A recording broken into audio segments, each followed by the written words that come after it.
자, 오늘도 역시나 좀 특별한 분을 모시고서 함께 이야기를 나눠보려고 하는데요. 남양주시장 예비후보로 출마를 하신 이원호 예비후보님 모셨습니다. 반갑습니다. 예, 반갑습니다. 남양주시장 예비후보 네. 이원호 변호사입니다. 자, 먼저 첫 번째로 이야기를 나눠볼 내용이요. 조국 전 장관의 딸인 조민양의 부산대 의전원 입학 취소 결정과 관련된 내용에 대해서 이야기를 나눠보려고 합니다. 후보님은 좀 어떻게 보셨습니까? 부산대에서 1년 동안 결정을 미루다 대선 결과가 난 이후에 조민에 대한 입학 취소 결정을 내렸는데요. 정치적인 고려가 있지 않았나 이런 생각이 들고 그리고 일단은 그 부산대 내부에서 입학 전형 공정관리위원회가 조씨 봉사활동 경력과 동양제 총장 표창장은 합격을 결정하는 그런 요인이 아니다. 이런 내부 조사 결과를 이제 부산대에 보고를 한 것으로 합니다. 그런데 이런 보고 결과를 무시하고 단순히 이제 표창장이 위조됐다는 법원 판결을 근거로 그 입학 취소 결정을 내렸는데요. 이러한 행정처분이 적법하기 위해서는 우리가 과잉금지 원칙이라고 그러죠. 네. 그래서 어떤 침해의 최소성 이런 원칙에 위반해서 보호되는 공익에 비해서 침해되는 사익이 너무 크다. 그래서 비례 원칙 위반의 소지가 있다. 그렇다고 한다면 그런 부산대의 처분은 위법한 처분으로 볼 여지가 크다. 법리적 판단에서도 좀 부당한 부분이 있다.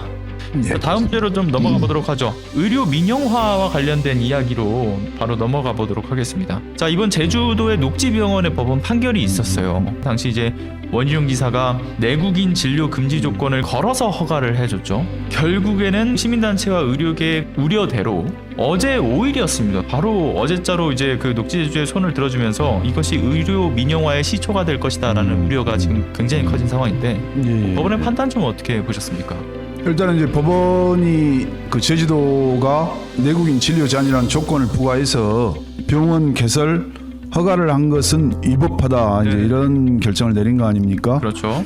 그 지금 제주도 특별법하고 제주도 특별자치도 보건의료 특례 등에 관한 조례에 보면 제주도지사가 자유재량권에 의해서 조건을 부과할 수 있도록 이렇게 규정을 해놨습니다. 네네. 우리가 사실 이제 조건을 부과한 것은 이런 영리병원을 허가하되 이것이 의료의 공공성을 침해하는 것을 방지하기 위해서 일정한 제한을 둔 거 아닙니까? 그러면 당연히 지금 제주도지사가 내국인 진료 제한을 조건으로 해서 병원 개설 허가를 한 거에 대해서는 저는 처분이 정당하다고 생각하고 이 법원의 판결에 대해서는 어떤 사실관계와 법리를 오인한 측면이 있다. 그래서 제가 볼 때는 이제 항소심, 상고심 판단을 더 기다려 봐야 되지 않는가 그렇게 생각하고 있습니다.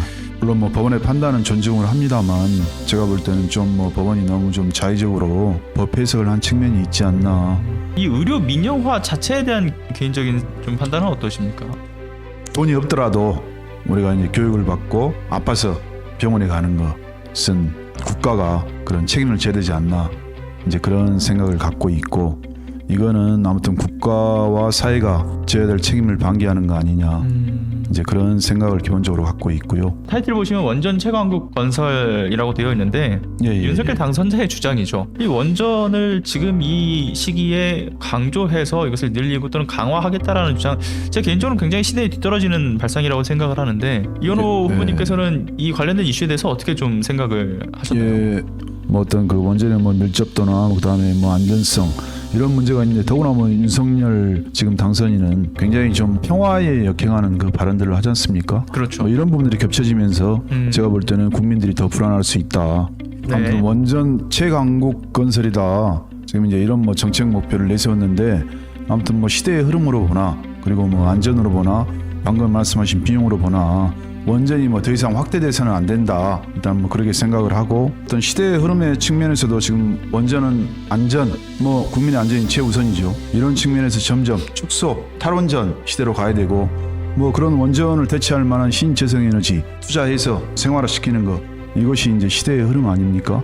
유럽 선진국도 그렇고 그런 부분에 대해서 한시바삐 정책 목표를 수정하고 똑바른 길을 앞으로 제대로 가야 되지 않나 이렇게 생각하고 있습니다. 여러분들 잘 아시겠지만 그 강용석 변호사의 복당 허용 관련된 이슈가 또 있지 않습니까? 아직 최고의 결정은 나지는 않았다라고 해요. 서울시당에서만 복당 신청이 지금 받아들여진 상황인데 관련된 이 강용석 변호사의 다시금 정치권에서의 이제 모습을 드러낸 거기에 예, 더불어서 국민의힘으로 또 들어간 내용까지. 예, 예. 이건 또 어떻게 보십니까? 뭐 같은 변호사로서 굉장히 부끄럽게 생각하고 있습니다. 지금 강용석 변호사가 이번에 복당 신청을 하고 서울시당에서 하루 만에 이제 복당을 허용한 것으로 알고 있습니다.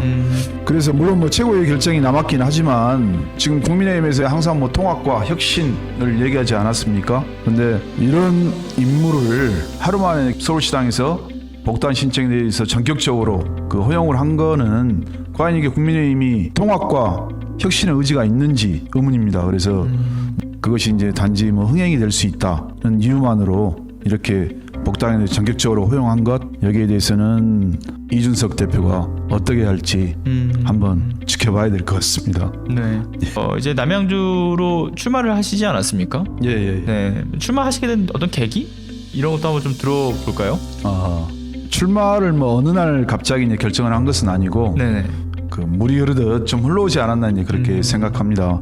제가 이제 20대 때 쪽에 이제 뭐 학생 운동도 하고 뭐 노동자로서 뭐 사회 운동도 하고 네. 이제 민변 변호사로서 쭉 이제 활동을 해 왔습니다. 그래서 민변 출신이시죠? 그래서 제가 항상 이제 공동체, 평화, 통일에 대해서 쭉 고민을 해 왔었고 이제 그런 것들을 광장에서 외치는 것은 한계가 있다. 그런 생각으로 민주당에 입당을 했고 뭐 이제 지역적 실천하고 중앙에서 이제 실천하면서 뭐 쭉 자연스럽게 이 시장 선거에까지 출마하게 되었다고 생각을 합니다. 남양주 시장으로서 남양주의 어떤 변화를 좀 이끌어내보고 싶다. 의지도 좀 몇 가지 들어볼 수 있을까요? 고맙습니다. 물어봐 주셨어요. 우리 남양주시는 굉장히 좀 발전하는 도시입니다.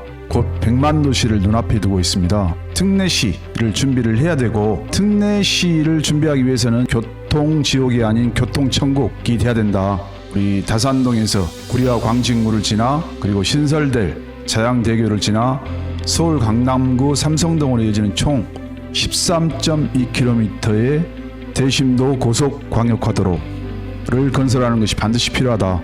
그래야 우리 남양주가 베드타운이 아니고 말 그대로 자족도시, 직주근접도시, 기업도시의 환경을 마련할 수 있는 거죠. 가장 먼저 우리 남양주에 필요한 것이 자치분권의 도시를 만드는 것, 그리고 진정한 지방자치 시대를 만들기 위해서는 법률상으로 할 수 있는 읍면동장 주민추천제, 이것이 반드시 필요하다. 지역의 불평등을 극복할 수 있는 사회적 경제에 대한 지원, 확산이 필요하다. 뭐 이렇게 생각을 합니다. 그리고 우리 남양주는 인구에 비해서 의료시설이 지금 턱없이 부족합니다. 그래서 반드시 경기도 공공의료원이나 종합병원 설립이 필요하다. 대전하는 시대라고 하지 않습니까? 그래서 기후위기, 민주주의 위기, 양극화의 위기를 얘기합니다. 이러한 위기는 기회와 함께 옵니다. 그리고 이 위기를 극복하기 위해서는 젊고 강한 혁신의 투자가 필요하다. 바로 제가 그 책임자다. 그 영광과 책임을 저에게 주십시오라는 말씀을 드립니다. 고맙습니다. 자, 오늘 함께하신 분은요, 이원호 남양주시장 예비 후보님이었습니다. 자, 오늘 함께해 주셔서 감사합니다. 네, 고맙습니다. 네. 건강하십시오.